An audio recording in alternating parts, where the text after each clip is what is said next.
বন্ধুরা, টক দই আমরা সবসময় দোকান থেকে কিনে খাই। একদম সহজ পদ্ধতিতে ইনস্ট্যান্ট টক দই তৈরি করতে পারবেন আপনারা শুধুমাত্র সামান্য কিছু উপকরণ দিয়ে। তাহলে চটপট রেসিপিটা দেখে ঝটপট টক দইয়ের রেসিপিটা করার জন্য আমি 300 গ্রাম দুধকে ফুটিয়ে প্রায় 200 গ্রামের মতো করে নিয়েছি। এরপর দুটো বাটির মধ্যে ঢেলে নিয়েছি, কিন্তু একদম গরম অবস্থায় কিন্তু করলে হবে না, উষ্ণ গরম থাকবে, একদম আঙুল ডোবাতে পারেন সেই রকম অবস্থায় কিন্তু পাউডার দুধটা মেশাতে হবে। আমি দুটো বাটিতে 1 কাপ দুধের সাথে 3 চামচ পাউডার দুধ ভালো করে মিশিয়ে দিয়েছি।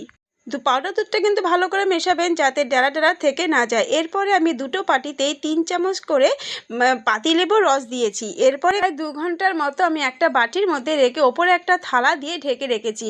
2 ঘন্টা পরে ফিরে এসেছি। বন্ধুরা, দেখতেই পাচ্ছেন কত সুন্দর আমার টক দই তৈরি হয়ে গেছে। যদি ফ্রিজে রাখেন ঠান্ডা ভাবটা থাকবে, আরও সুন্দর লাগবে খেতে। তাহলে বন্ধুরা, টক দই দিয়ে যে শুধু টক দই বানানো যায়, ঘরে পাতা যায় টক দই, সেটা না, পাউডার দুধ দিয়েও কিন্তু হয়।